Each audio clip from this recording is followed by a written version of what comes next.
Sempre quando você dá o velho, Deus te dá o novo, amém? Glória a Deus. Eu falei para minha esposa, estou precisando trocar de carro, pensando em dar o velho e receber o novo em nome de Jesus. Amém? Glória a Deus. As crianças podem sair, amém? As crianças podem sair para a aula em nome de Jesus, amém?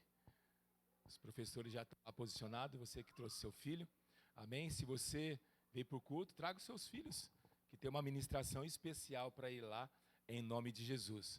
Que Deus abençoe e multiplique sua vida, em nome de Jesus. Meus irmãos, nós estávamos lá no Encontro Renovo este final de semana, tem alguns irmãos aqui da igreja passando lá. O que é o Encontro Renovo? É um final de semana que nós separamos para dedicar integralmente a Deus. Amém, queridos? E é maravilhoso, é muito bom em nome de Jesus. Eu quero ministrar uma palavra ao seu coração esta manhã, em nome de Jesus. Amém? O tema da mensagem, se você gosta de anotar, eu sou batista dá tema para as coisas, pontos. Então, o tema da mensagem hoje é de paciente a médico. Diga para o seu irmão assim, você é paciente ou você é médico? Em nome de Jesus. Amém?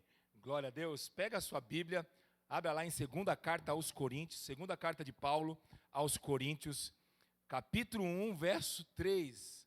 2ª carta de Paulo aos Coríntios, capítulo 1, verso 3 a 7. Amém? Glória a Deus. Eu não sei se você tem Bíblia de papel. Eu encorajo os irmãos a lerem a Bíblia de papel. Porque a Bíblia de celular, você perde, você não consegue anotar, você não consegue fazer referências. Amém?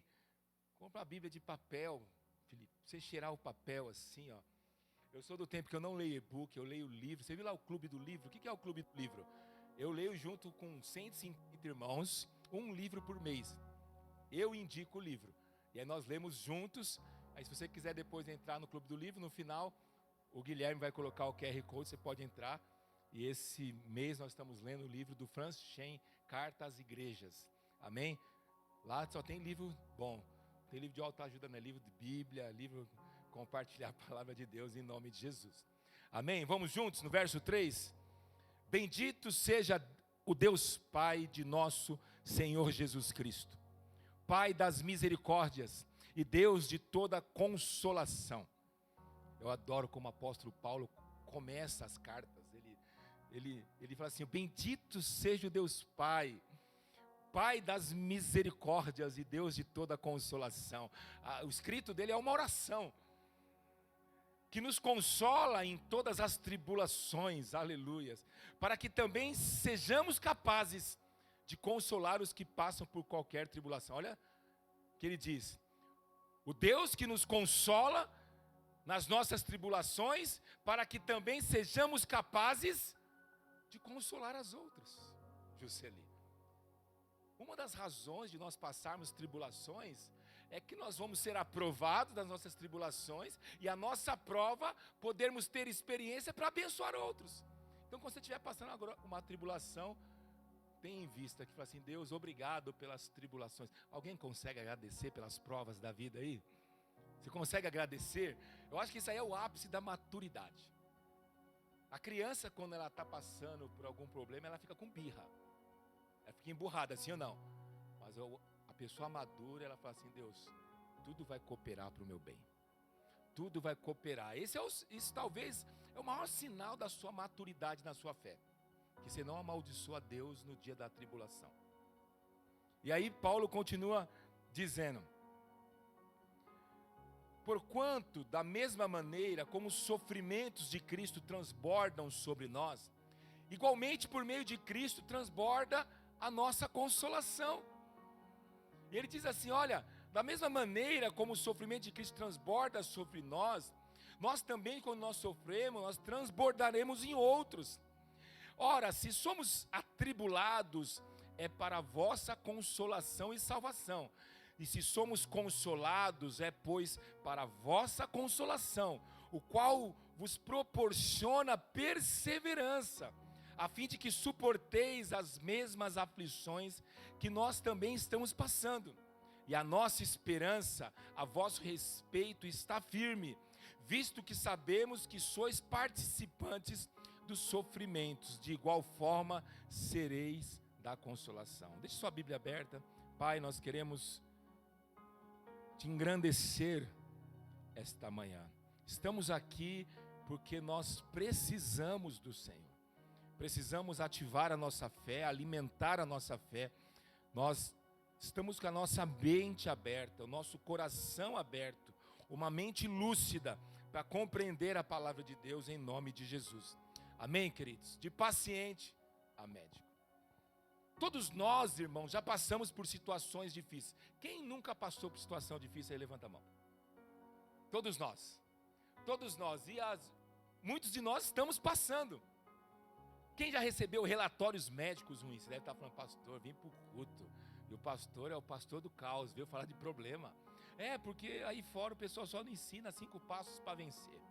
5 passos para prosperar. Ninguém te ensina no dia da prova como agir. Ninguém vende o curso. Estou pensando em vender um curso aí. Você que está com a vida desgraçada, eu vou te ensinar. Como viver uma vida desgraçada feliz. Será que eu consigo vender curso? Será que eu consigo vender? Será que eu consigo? Acho que eu estou ficando velho, não é possível. Todo mundo já passou por relatórios, desempregos, endividamentos, morte na família, irmãos. Quantos de nós já passamos lutos? E se nós não passamos, deixa eu te falar, você vai passar. Porque a única certeza da vida é que nós iremos, sim ou não? Todos nós precisamos já de cura, já ficamos enfermos. Todos nós já precisamos de restauração e graça. Mas depois de tudo, irmãos, nós percebemos, quando nós estamos passando, nós achamos que vamos morrer. Quem aqui já passou um problema que você falou assim, não, acho que eu vou morrer, não vou suportar? Quem já passou aí? Mas depois que passa, você olha para trás e fala assim, rapaz, nem foi tão ruim assim. Mas quando você está passando no meio do redemoinho, do meio do furacão, parece que não tem fim. Mas Deus, Ele faz um caminho maravilhoso para nós, onde nós não víamos caminhos. E nós somos gratos porque o Deus da consolação, como nós lemos, Ele nos abençoa pela sua imensa graça e bondade. Mas sabe, quem aqui já passou por uma situação e Deus te livrou e transformou em bênção em nome de Jesus? Amém? Quantos somos gratos? Amém? Nós fomos pacientes um dia, sim ou não? E nós somos gratos, mas ser gratos somente por aquilo que Deus nos livrou, nos abençoou, nos curou, não é o suficiente.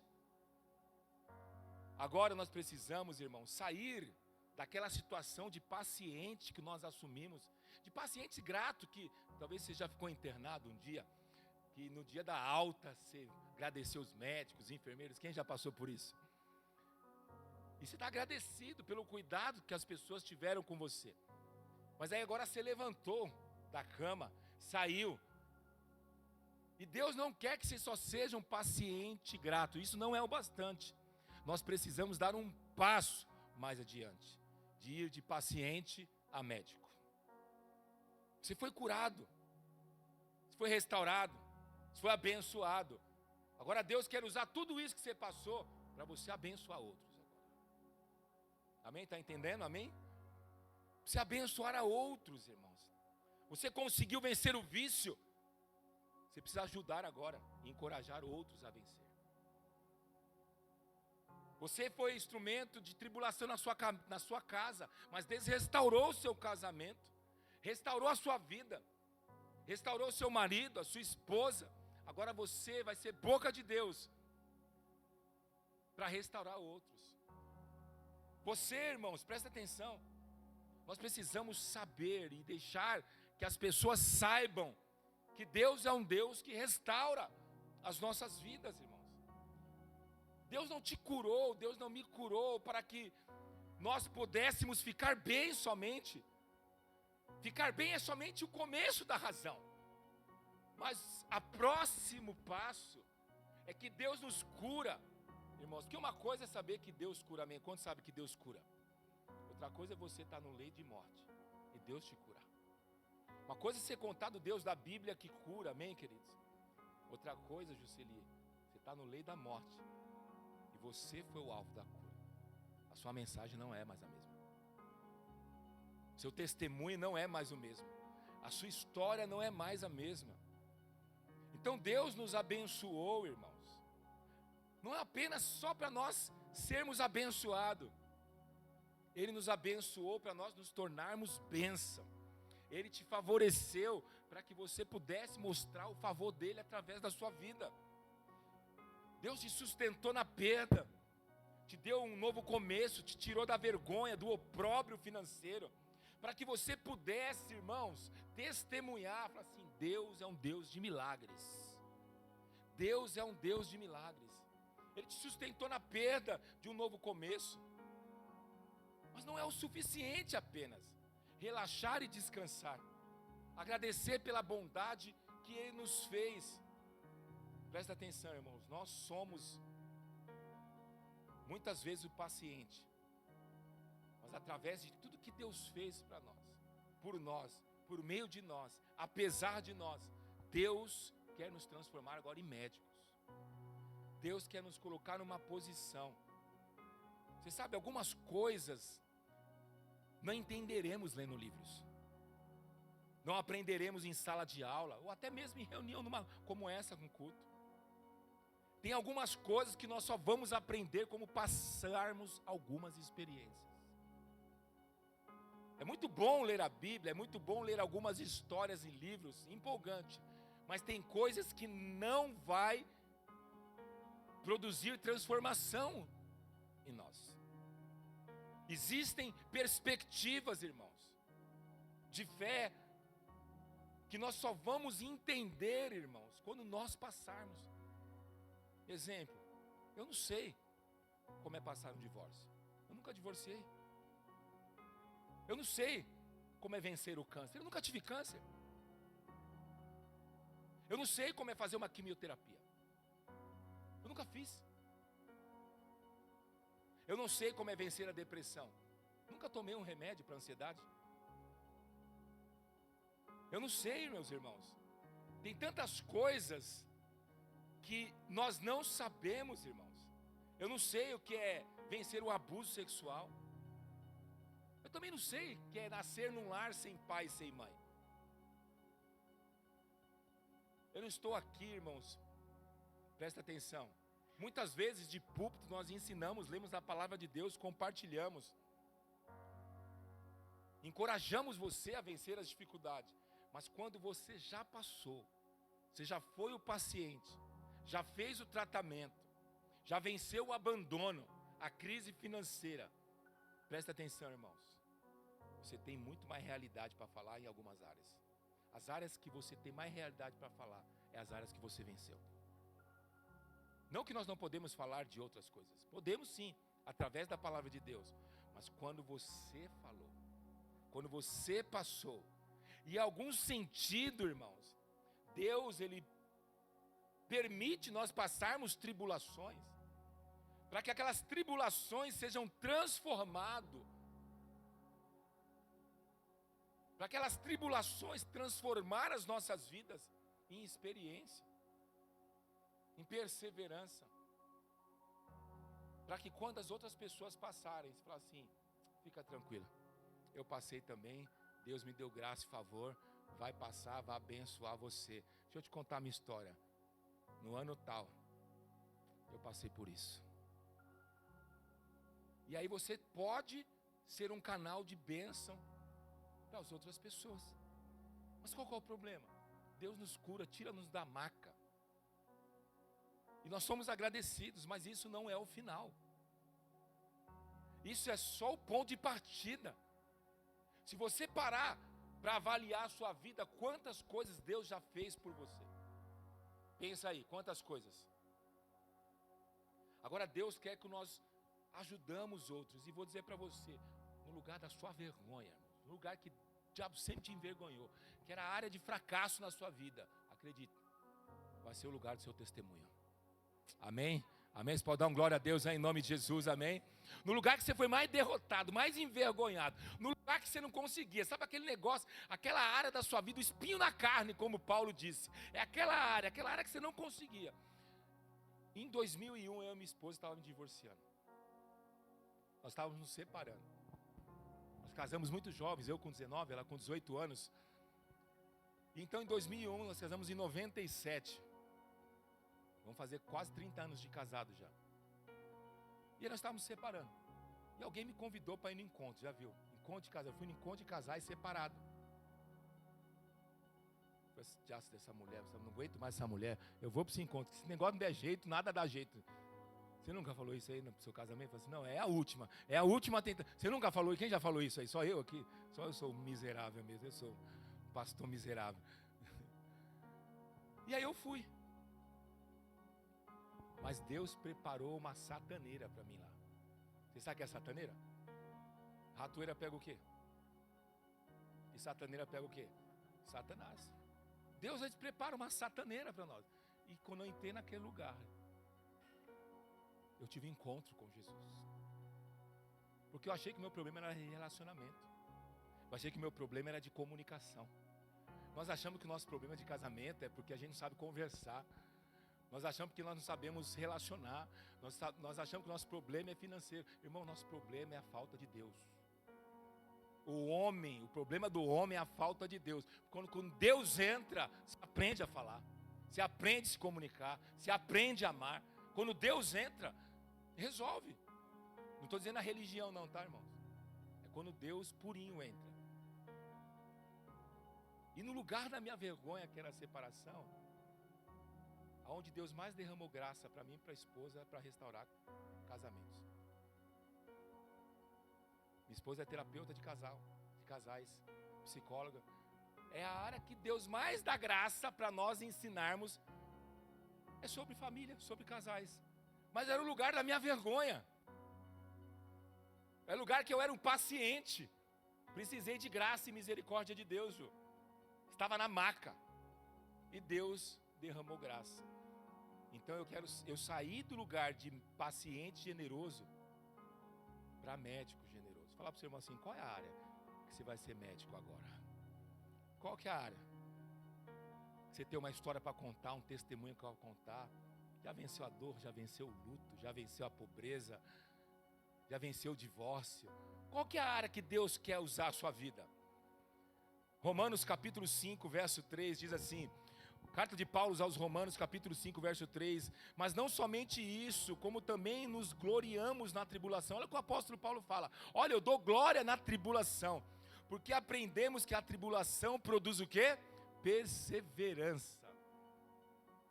A perseverança produz um caráter aprovado. O que o apóstolo Paulo está dizendo? Olha, tem tribulação que Deus permite para aperfeiçoar nosso caráter. E ele diz, produz um caráter aprovado. E o caráter aprovado produz confiança. A confiança não nos decepciona, porque Deus derramou o seu amor em nossos corações, por meio do Espírito Santo. Irmãos, todos passaremos, ou estamos passando por algo na vida. Pois a vida, irmãos, é ao vivo. A vida dos vivos, irmãos. A vida real, não é a vida da internet. A vida da internet as pessoas não passam problema, mas a vida real as pessoas passam.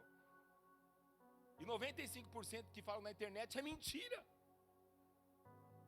Tem um monte de gente ensinando a você ter uma família boa na internet, se a família dele está destruída. Tem gente pobre te ensinando a prosperar. É uma loucura.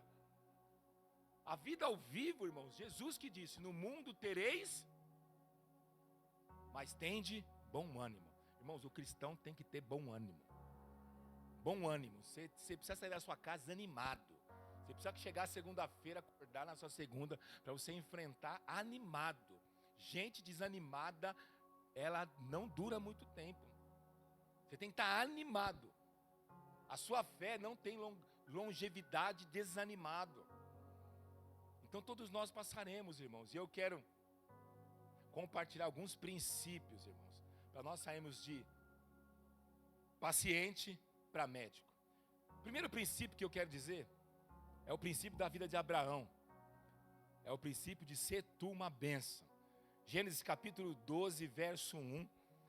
Gênesis capítulo 12, verso 1 diz assim: então o Senhor veio a Abraão e lhe ordenou: sai da tua terra, da tua parentela, da casa de teu pai, dirige-se à terra que eu te indicarei, que eu te darei.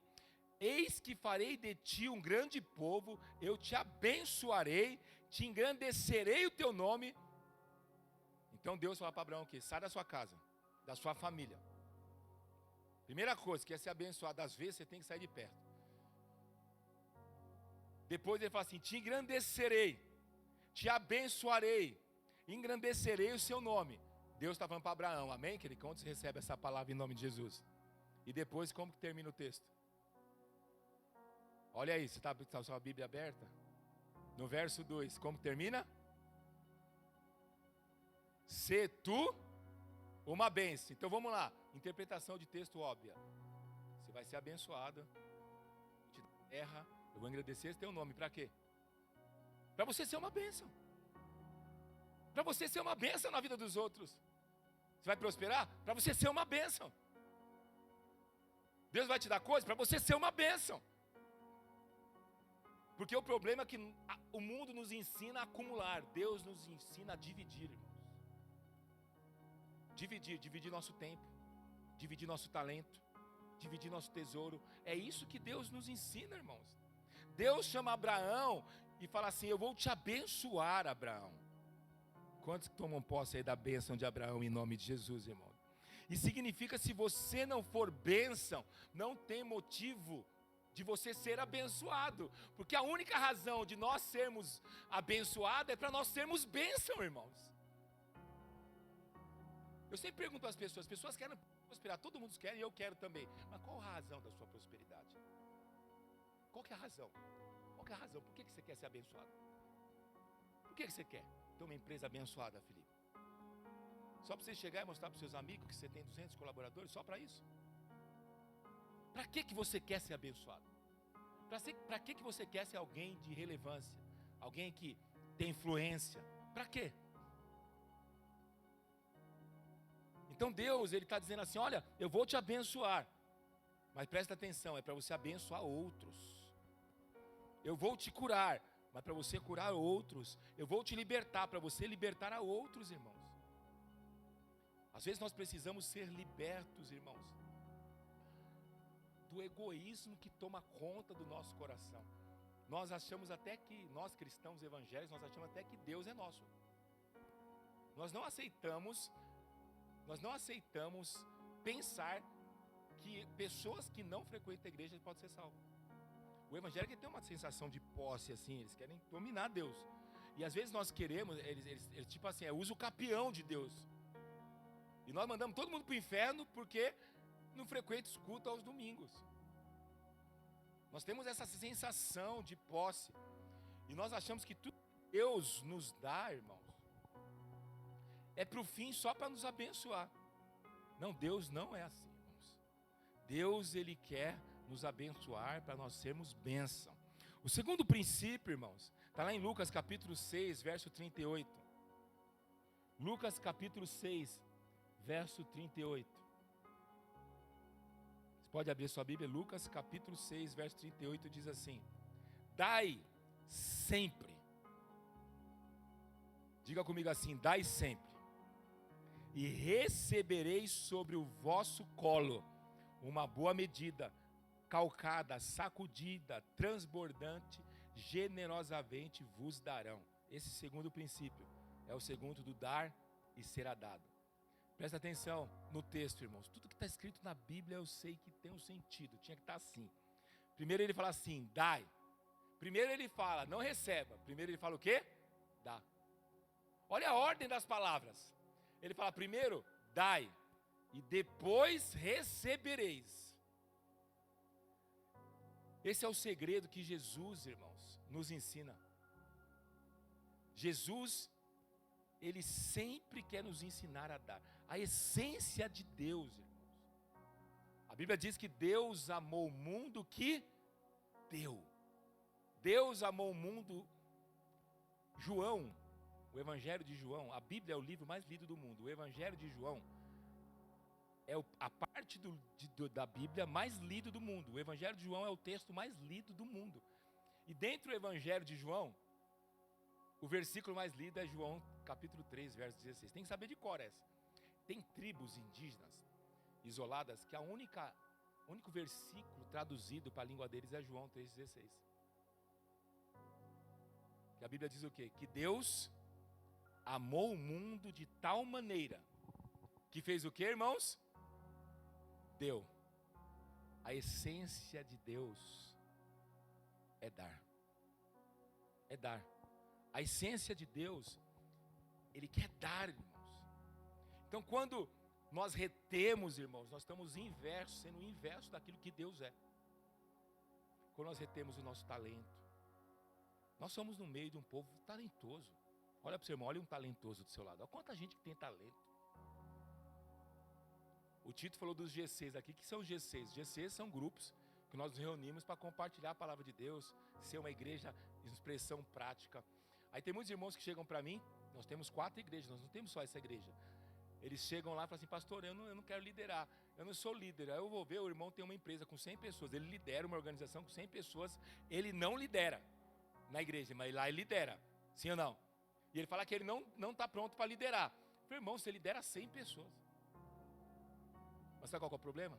Deus nos dá talento, mas nós usamos o único problema do nosso, usamos unicamente, exclusivamente nosso talento, sabe para quê? Só para ganhar dinheiro.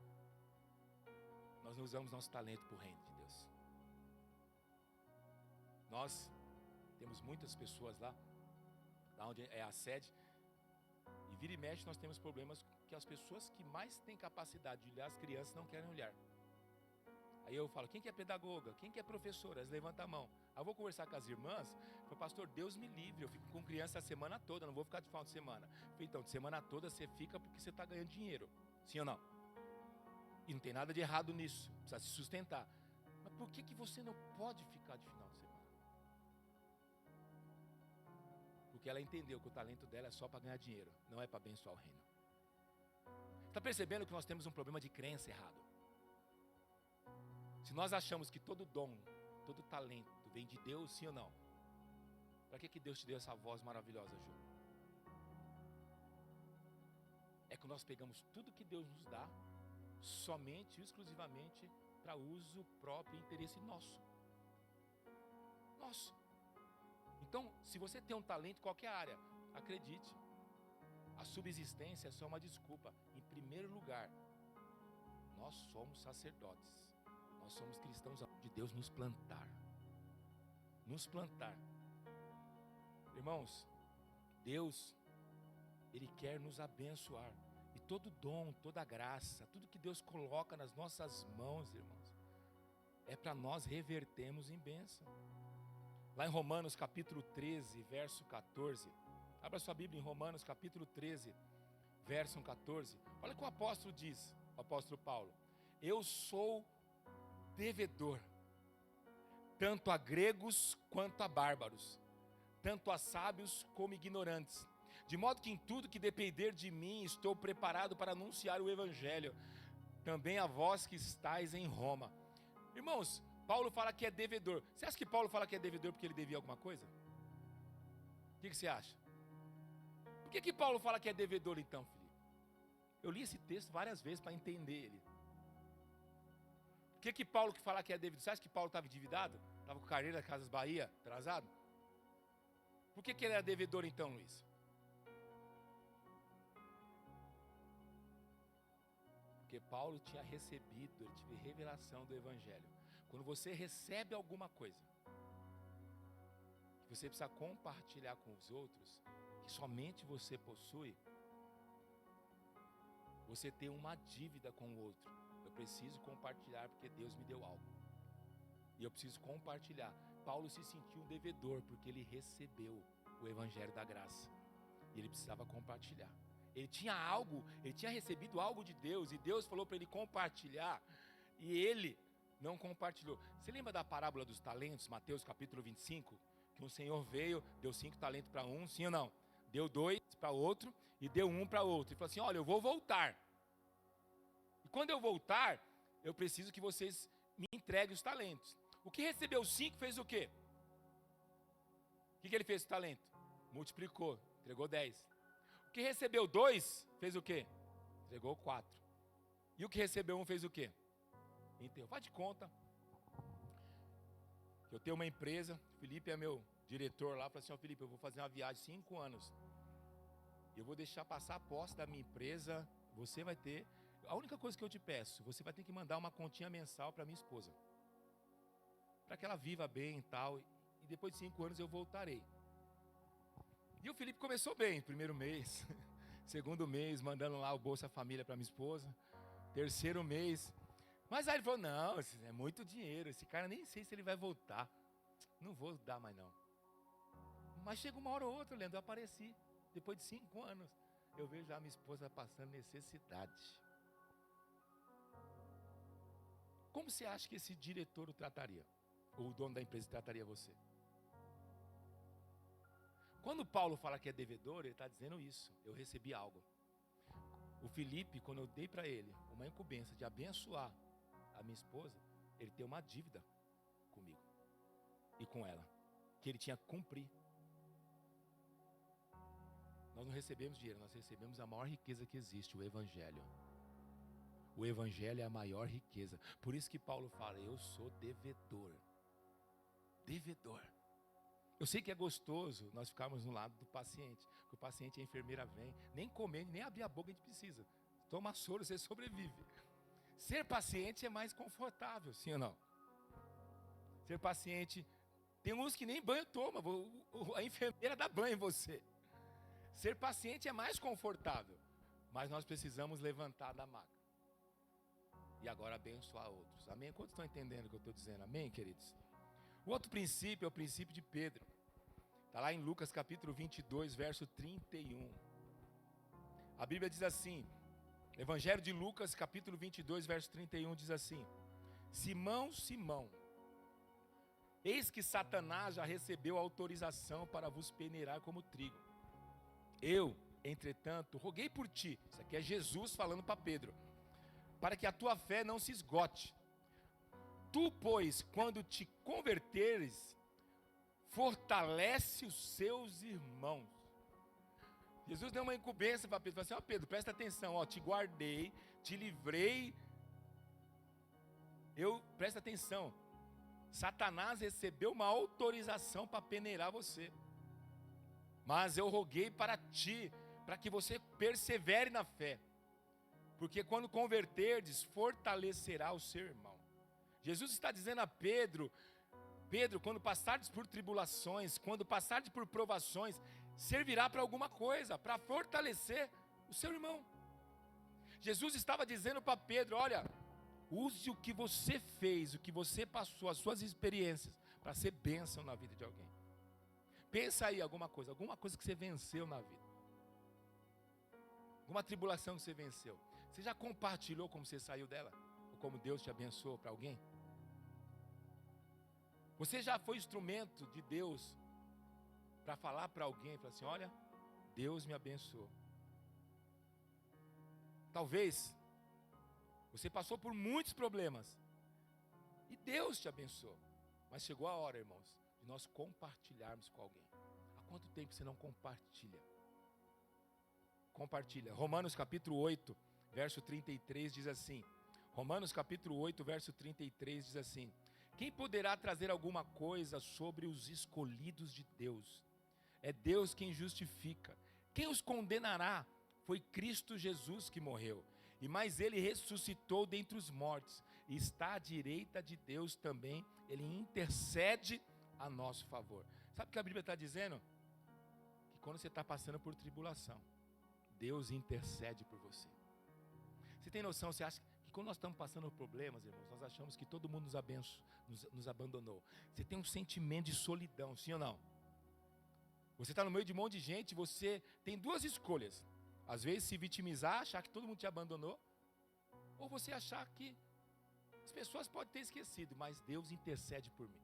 Irmãos, a minha oração tem poder, a sua tem poder, mas a oração de Deus. A Bíblia diz que Deus ora por nós, Maria. Nós não estamos sozinhos. Eis que estarei convosco até a consumação do século. Você nunca estará sozinho. Nos piores momentos, nos momentos mais escuros da sua vida, Deus está conosco, irmãos. Às vezes nós não entendemos, porque as coisas mudam de cenário. Às vezes nós não entendemos que as portas se abrem do nada. As pessoas perguntam para você. Às vezes você não sabe nem explicar porque Deus está abençoando, porque as portas se escancararam. Quem já passou por isso? As pessoas vêm para você e perguntam, o que aconteceu? Você não sabe explicar. Não foi seu dom, não foi seu talento, não foi sua articulação. As portas escancarou. O negócio estava tumultuado, estava em trevas, nada acontecia, mas de repente, as coisas começam a acontecer. E você não sabe explicar por quê. É maravilhoso quando nós não sabemos explicar por quê. Às vezes eu pergunto para o irmão, o que aconteceu? Deus te abençoou tanto. Ele fala assim, não, pastor, meu network, minha capacidade. Fico olhando para ele. Quando as pessoas falam assim, como você chegou? Eu falei, não sei te explicar. Não sei, tem coisas que eu não sei. E é muito bom quando nós não sabemos, porque quando nós sabemos é Ele que fez. O problema é que nós queremos dar fórmula para tudo. A coisa mais poderosa na vida que tem é o favor de Deus. Sabe o que é favor? Favor é quando você está em lugares que você não tinha capacidade de estar. Que Deus faz coisas por você que você não tinha capacidade. Isso é o favor de Deus. Coisa mais poderosa que tem na vida é ter favor de Deus. É ter favor de Deus. Eu falo para você, eu falo para minha esposa, coisa que eu mais oro, eu falo, Deus, derrama o seu favor sobre nós. Porque se Deus diz amém, ninguém pode falar contra, irmãos. Ninguém. Se Deus resolveu te levantar, ninguém pode te resistir.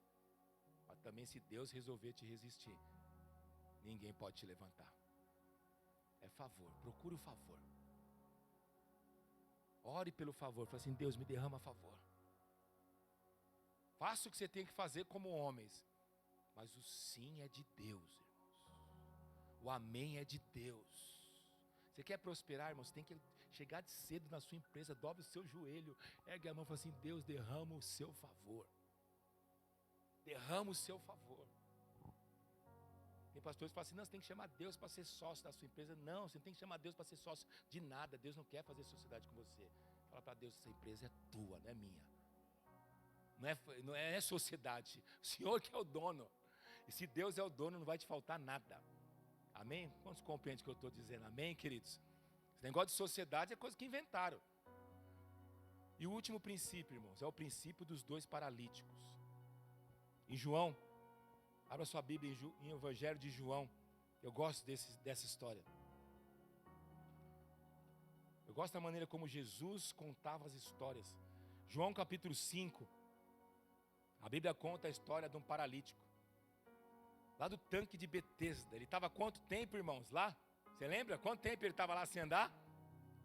38 anos. Alguém aqui está esperando alguma coisa há 38 anos? Eu acho que ninguém, né? Ninguém está esperando alguma coisa há 38 anos. Ele estava há 38 anos, irmãos.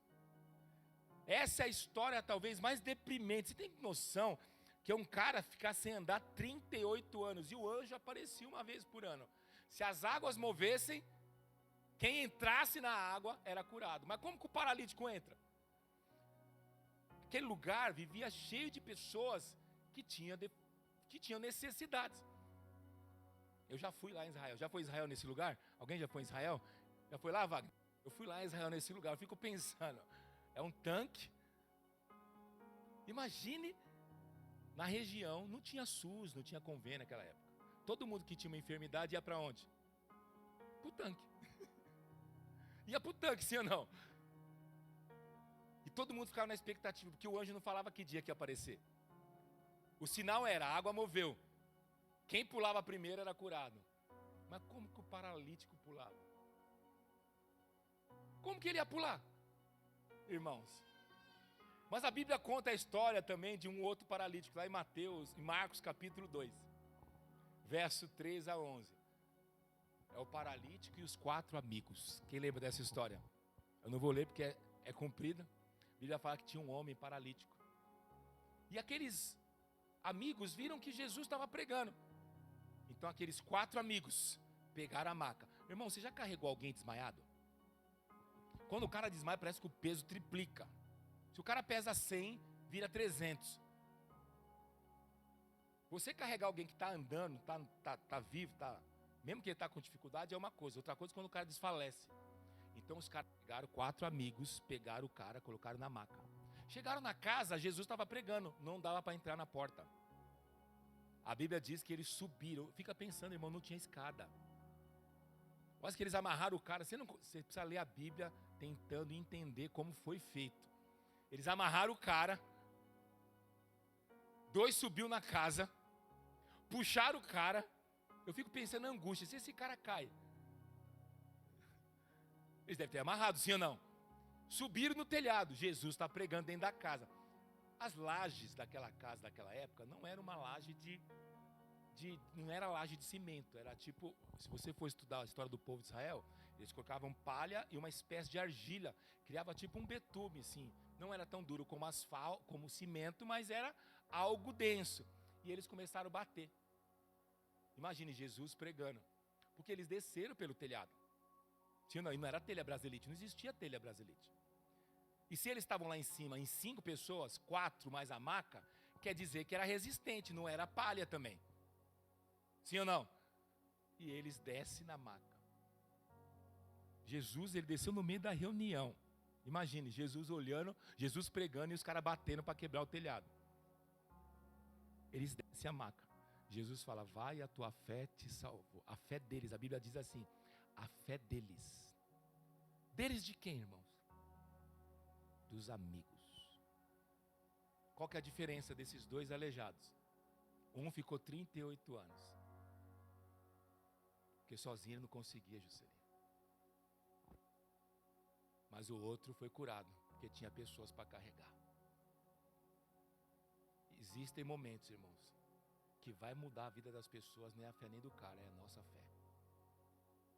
A Bíblia diz a fé deles. Se a fé deles está no plural, não era dele, não era do cara da maca. Foi o conjunto da fé que resgatou aquele homem. Então, irmãos, presta atenção. O paralítico de Betesda tinha um tanque, irmãos. Ele sabia o caminho do milagre. Ele sabia o caminho da bênção. Ele estava há 38 anos. Presta atenção. Mas não tinha ninguém para carregá-lo. É muito deprimente ter ninguém para sustentar. É muito ruim quando você não tem ninguém. Acredite, irmãos, nós estamos chegando no mundo com 8 bilhões de pessoas. Tem gente que não tem ninguém. Tem gente que não tem ninguém para ligar no dia da angústia. Tem gente que não tem ninguém para dar o lenço para ele chorar. Já foi naqueles velórios? Coisa mais deprimente é velório. Ainda mais pior é velório de gente ruim. Já foi em velório de gente ruim que não tem ninguém no velório do cara? Eu passo em velório constantemente, eu estou em velório. Porque com tanta gente, sempre alguém está morrendo e sempre alguém está nascendo. Tem 3 coisas que acontecem: morrendo, nascendo e casando. Sempre tem. E aí, às vezes eu passo, vou percebendo. Às vezes eu passo em velório, tem 2 pessoas. Eu falei, nossa, deve ser ruim esse sujeito. Porque o dia que você morrer, só for 2 pessoas, é gente ruim. Não sei, no meu velório eu quero uma multidão. Já falei para minha esposa até as músicas que tem que cantar. Como que eu sei que ela vai organizar? Porque eu vou morrer primeiro. Acredite que eu vou te falar, você homem, você vai morrer primeiro. O homem sempre morre primeiro. Elas acabam conosco. O homem sempre morre. É estatisticamente, você sabia? O homem morre primeiro que a mulher. E aí, então eu olho. Mas aí, esses dias eu fui fazer um culto fúnebre. Em frente, assim, à sala, tinha um crente, morreu lá, um crente. A moça que morreu era a regente do coral da Assembleia. Não, ele virou um culto, Felipe. Você pode ver.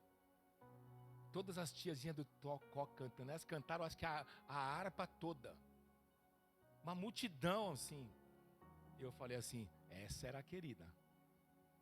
Essa foi médico na vida de muita gente. Essa marcou a história de muitas pessoas. Essa abençoou muitas pessoas. Estava lotado. Irmãos, escute. O paralítico de Betesda, ele sabia o caminho, mas ele não tinha força para caminhar. Aquele homem estava perto da fonte, mas longe do cuidado das pessoas. Ele tinha acesso ao ambiente de milagre, mas não tinha relacionamento para levá-lo. Quantas pessoas, irmãos, estão ao nosso derredor, que sabem que Deus é o caminho. Aqui no Brasil quase todo mundo sabe, irmãos, mas não tem ninguém para encorajá-la a buscar. Não tem ninguém que pode fazer um convite, vem aqui, eu estou orando por você, eu passo na tua casa para te pegar, nós vamos juntos. Aquele paralítico, ele não foi curado por falta de fé, porque ele sabia o caminho, sim ou não? Ele sabia onde que era o milagre. O tanque estava perto, irmãos, mas não tinha ninguém para segurar. A água se movia, mas ninguém se movia por ele. Ele tinha esperança, mas ninguém poderia ajudar.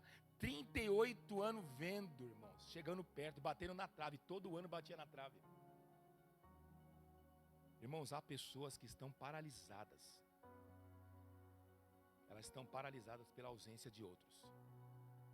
Se aquele paralítico tivesse 4 amigos, talvez ele não tinha ficado 2 anos paralítico. Irmãos, tem pessoas que estão esperando você chegar. Eu tenho um pastor amigo, ele pastoreia lá na Escócia. Lá na Escócia, ele pastoreia na igreja onde Spurgeon pregou. Tem 150 anos a igreja, lá em Edimburgo. E ele era pastor aqui no Brasil. E ele tinha um chamado de Deus para ir para a Escócia. E um dia ele foi numa conferência missionária, ele encontrou um homem de 95 anos. E ele conversou com esse homem, ele falou assim: eu estava esperando, orando a Deus por você. Estava esperando você. E ele foi pastorear, largou a igreja dele aqui em São Paulo, foi pastorear na Escócia. E eu perguntei para ele, como que é pastorear na Escócia, em Edimburgo? E ele disse assim: cheguei na igreja, o pastor tinha 95 anos e o membro mais novo tinha 80. Tinha 15 pessoas, somando tudo dava uns 2.000 anos. Uma igreja que foi o berço do avivamento. Você não sabe que a Escócia foi o berço do presbiterianismo, nasceu na Escócia, com John Knox. Foi o berço do avivamento na Europa, País de Gales, Inglaterra. Só que hoje, você vai falar de Deus, sabe o que as pessoas falam? Você está nessa, falando de Jesus. Isso é antigo. Os jovens se prostituem, são viciados em heroína. A Escócia está em decadência, um lugar onde Deus já começou. Só para você ter noção, os Estados Unidos foi, irmãos, colonizado por ingleses, protestantes. A América nasceu do movimento cristão. Mas naquele lugar, irmãos, tinha um pastor que estava esperando. Eu lembro da frase que ele disse, ele falou assim: eu estava te aguardando. Escute o que eu estou te falando, irmãos, tem pessoas que estão te aguardando. Tem pessoas que aguardam o teu sim. O paralítico de Cafarnaum, irmãos, ele não tinha força, mas ele tinha amigos. A Bíblia diz assim no capítulo 2 de Marcos: vieram ter com ele um paralítico, carregando por 4 homens. Esse homem também era paralítico. Ele não poderia andar, mas ele tinha aliança com alguém. Quando a multidão impediu de ele entrar e ter acesso a Jesus, os amigos não desistiram dele, irmãos. Irmãos, como é bom ter pessoas que nos ajudam no dia mal. No dia mal, você tem pessoas que te ajudam? Como é no dia mal, no dia escuro, irmãos. No dia nebuloso, no dia da contrariedade, no dia da dor, irmãos. Nós precisamos ter amigos de Jesus. Irmãos, uma oração que você precisa fazer, falar assim: Senhor, me apresente os seus amigos. Nós precisamos conhecer os amigos de Jesus, porque os amigos de Jesus, Ele vai nos ajudar no dia mal. Você precisa orar por isso. 2 coisas você precisa orar: por favor de Deus e para que Deus apresente os teus amigos. Sim ou não, Felipe? Eu estou orando aqui em Alphaville para Deus apresentar os amigos, daqueles que amam Jesus, para juntos nós construirmos algo aqui.